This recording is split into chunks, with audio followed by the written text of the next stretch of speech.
Break के बाद खुशामदीद कहेंगे। मरियम नवाज ने एनए 75 में इंतखाबात दोबारा कराने का मुतालबा कर दिया। कहते हैं हुकूमत अब उनका दूसरा रूप देखेगी, उन्हें पतली गली से निकलने नहीं देंगे। उन्होंने इस मौका पर यह भी कहा कि जानबूझकर पोलिंग सुस्त की गई। जहां शेर जीत रहा था वहां पोलिंग बंद करवा दी गई। इंतजामिया और हुकूमती ओहदेदार खुलेआम मदाखलत करते रहे। वो लाहौर में प्रेस कॉन्फ्रेंस कर रही थी। करे ना करे, कोई और करे ना करे, मैं इनको नहीं छोड़ूंगी। मैं कल दस्का भी जाऊंगी इंशाअल्लाह ताला। मैं उन बच्चों के घर भी जाऊंगी जो शहीद हुए, और मैं इनको सुकून का सांस इसमें नहीं लेने दूंगी इंशाअल्लाह ताला जब तक हमें इंसाफ नहीं मिलता, जब तक हमारी सीट हमारी लीड के साथ हमें वापस नहीं की जाएगी और यहाँ पर धांधली का फैसला नहीं होगा। हम जितने भी लोग यहाँ पर बैठे हैं, मैं पाकिस्तान मुस्लिम लीग नून के बिहाफ पे कहती हूँ कि मैं इंशाअल्लाह ताला 2018 की तरह इनको पतली गली से बच के निकलने नहीं दूंगी। ये मेरा एक दूसरा रूप देखेंगे। इन्होंने इलेक्शन कमीशन का अमला ही उठा लिया। पूरी दुनिया ने देखा कैसे वोट चोरी हुए, वोट के डब्बे चोरी हुए, वोट के जिनको बैलेट बॉक्सेस कहते हैं, बक्से कहते हैं, वो चोरी हुए। इलेक्शन कमीशन ने एनए 75 डस्का के नताज पर शकू को शुबहात का इजहार कर दिया। दूसरी तरफ मुस्लिम लीग नून की कारकुन साइमा फारूक ने अपने ट्विटर पर एक प्रिजाइडिंग ऑफिसर की मुबैना गुफ्तगू शेयर कर दी, जिसमें मुबैना प्रिजाइडिंग ऑफिसर को कहते सुना जा सकता है कि एक इदारे का एहलकार उसके पास आया, नाम पूछा और वापसी पर साथ जाने का कहा।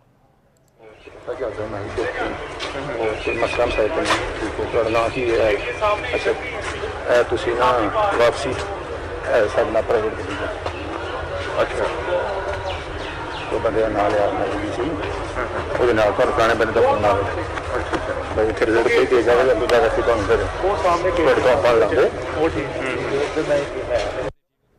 मोमिन खुसूसी फिरदौस आशिकवान कहती हैं कि डस्का के ज़िमनी इलेक्शन में नून लीग धांधली का रोना रो रही है। झूठा और मनगढ़ंत प्रोपेगेंडा किया गया। पंजाब में साफ शफाफ ज़िमनी इंतखाबात हुए हैं। पीटीआई इदारों के इस्तेकाम पर यकीन रखती है। वो लाहौर में प्रेस कॉन्फ्रेंस कर रही थी। जाली राजकुमारी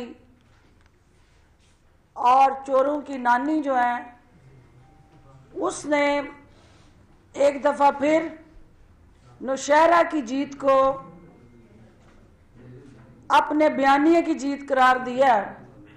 और यही वो हुकूमत, वो केपीके के अंदर हो या पंजाब के अंदर हो, वो एक ही विजन लेके निकली है कि हमने इदारों को मुस्तहकम करना है, बाख्तियार बनाना है, उन्हें आइन और कानून के दायरा कार का पाबंद बनाना है।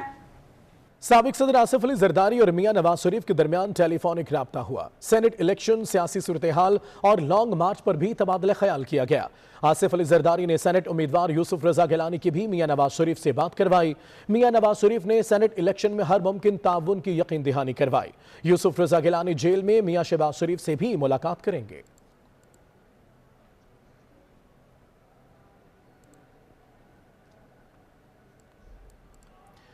पीटीएम की सरबराह मौलाना फजलुर रहमान से राजा परवेज अशरफ ने मुलाकात की। जराए के मुताबिक राजा परवेज अशरफ ने सेनेट इंतखाबात से मुतालिक मौलाना फजलुर रहमान को आगाह किया। दोनों रहनुमाओं ने सेनेट इलेक्शन में पीटीएम के मुतफिका उम्मीदवारों की कामयाबी के लिए जिद्दोजहद तेज करने पर इत्तेफाक किया है।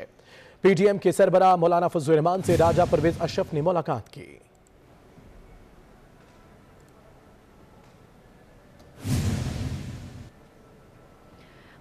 तहरीक इंसाफ में इख्तलाफात शिद्दत इख्तियार कर गए। डेरा इस्माइल खान से पीटीआई रुकन कौमी असम्बली शेख याकूब भी सरकारी इदारों में करप्शन बढ़ने की दुहाई देने लगे। इस हवाले से कहते हैं मेरिट की धज्जियां बिखेर के दोस्तों को नवाजा जा रहा है। विफाकी वजीर अली अमीन गंडापुर पर हल्के में बेजा मदाखलत का भी इल्जाम लगा दिया। DHQ का हाल है यहाँ पे, उसकी मिसाल शायद के में आपको मिले जितनी यहाँ पे बदहाली है, जो बुरा हाल है यहाँ पे, और करप्शन का जो बाजार यहाँ पे गर्म है। मैंने तैमूर खान को ये बताया है, बारहा बताया, आज इस कॉन्फ्रेंस के तवज्जुह से भी मैं बता रहा हूँ कि मैंने उनको ये पॉइंट आउट किया है कि भाई यहाँ करप्शन है, इतनी करप्शन है कि जिसकी इंतहा नहीं है। और फिर उसके बाद आप जैसे आप बता रही है, जो केसेस आप बता रही एक नहीं, डेली के हिसाब से। पहली बात जो ओवरऑल है वो ये है कि जी ठेके पे देने की बात हो रही है, मैं ठेके के देने के खिलाफ और मुझे कुछ भी करना पड़ा मैं करूँगा, मैं इस अस्पताल को ठेके पे नहीं जाने दूंगा। लेकिन हाँ, जहाँ तक आप बात मेरे हल्के में कर रहे हैं तो ज़ाहिर है कोई भी है, मैंने पाकिस्तान के एक कोने से लेके आप टॉप तक चले जाएँ, कोई भी ये नहीं चाहता कि उसके हल्के में मुदाखलत हो। तो वो भी मेरी कंसर्न अली अमीन खान के साथ है और मैं उनसे गाहे बगाए उसको शेयर भी करता रहता हूँ। पीएसपी के सरबराह मुस्तफा कमाल ने वफाकी हुकूमत को आड़े हाथों ले लिया। कहते हैं इमरान खान की हुकूमत ने कराची की मरदमशुमारी सिर्फ 1 करोड़ 60 लाख करार दे दी। इस हुकूमत के इक्तदार में रहने की औकात नहीं। वो एहतसाब अदालत में पेशी के बाद मीडिया से गुफ्तगू कर रहे थे। कह रहे हैं कि भाई इस हुकूमत की औकात नहीं है कोई काम ठीक करने की, लेकिन जो काम गलत हुए हुए हैं उसके ऊपर सही की मोहर ना लगाए, इतनी सी बात है। जो काम गलत हुआ, इसलिए मैं कह रहा हूं कि अगर इस मरदमशुमारी पर ये कैबिनेट की मोहर लग गई है और इसको अगर अप्रूव कर दिया तो आइंदा होने वाली तमाम मरदमशुमारी को की बेसिस को यही बनाएंगे, इसी को बेस बना के अगली मरदमशुमारी भी गलत होगी। कराची हैदराबाद के डोमिसाइल वाले इस दाखिले के लिए जहमत ना करें तो लोग बड़े खुश होते होंगे। तासुब कर रहे हो, मुतासिबाना काम कर रहे हो। खुदा की कसम, आज अगर मैं मुहाजिर नाम पर सिर्फ सियासत करना चाहूं, कराची की हर गली में आग लगा दूं मैं। एहतजाज की बात करें तो बलोचिस्तान के लापता अफराद के लवाहिकीन ने डी चौक पर धरना खत्म कर दिया। लवाहिकीन का इस हवाले से कहना है कि वज़ीर इंसानी हकूक़ की यकीन दहानी पर यह एहतजाज खत्म किया गया है, ऐसा ना हो फिर नजरअंदाज कर दिया जाए। Chairman Baloch missing person Nasrullah Baloch कहते हैं 590 लापता अफराद की फहरिस्त फराहम की थी, जिनमें से 300 से ज्यादा लोग वापस आ चुके हैं। सीमी बलोच ने कहा है कि 12 साल से एहतजाज कर रहे हैं, कोई सुनवाई नहीं हुई। उम्मीद है यह हुकूमत लापता अफराद का मसला हल करेगी।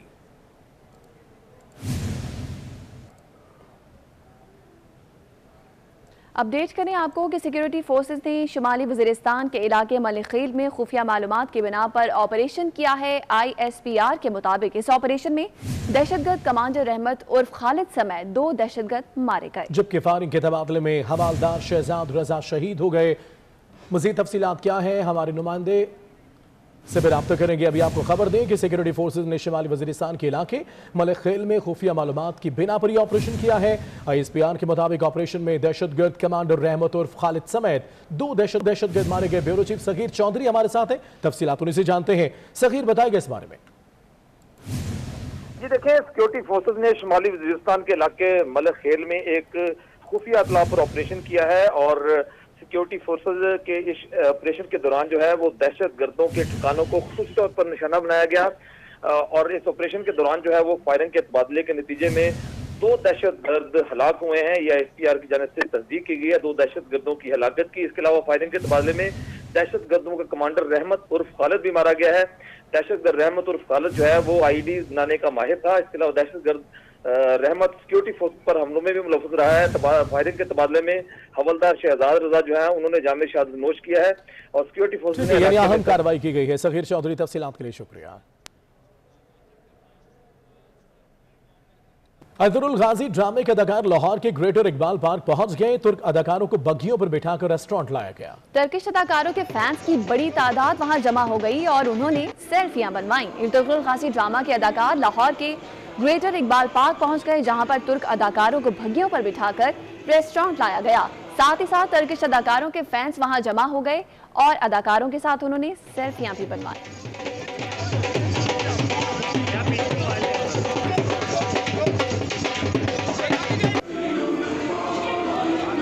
पंजाब में भिखारियों की भी काउंसलिंग की जाएगी। सूबाई हुकूमत ने प्रिवेंशन ऑफ बैगरी एक्ट तैयार कर लिया। एक्ट के तहत वेलफेयर होम्स बनाकर भिखारियों को रखा जाएगा।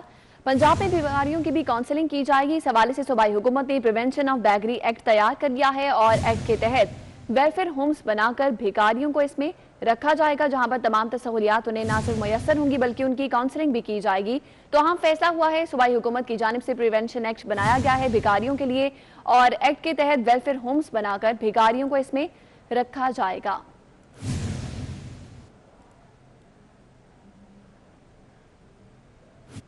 महकमा सेहत सिंध का वैक्सीन न लगवाने वाले हेल्थ प्रोफेशनल्स का कोरोना रिस्क अलाउंस बंद करने का फैसला किया गया है। महकमा सेहत के तमाम मुलाजमीन कोरोना वैक्सीन लगवाने के पाबंद होंगे, जबकि मुलाजमीन में मेडिकल और पैरामेडिकल स्टाफ शामिल हैं। कोरोना सेहत अलाउंस MS और जिला सेहत अफसर के क्लियर सर्टिफिकेट से मशरूत किया गया है। महकमा सेहत सिंध ने इस हवाले से बाकायदा नोटिफिकेशन जारी किया है। महकमा सेहत सिंध का वैक्सीन न लगवाने वाले हेल्थ प्रोफेशनल्स का कोरोना रिस्क अलाउंस बंद करने का अहम फैसला हुआ है और इस फैसले के हवाले से नोटिफिकेशन भी जारी कर दिया गया। इसी के साथ न्यूज स्टूडियो से फिर वक्त इतना। एक ब्रेक के बाद हेडलाइंस।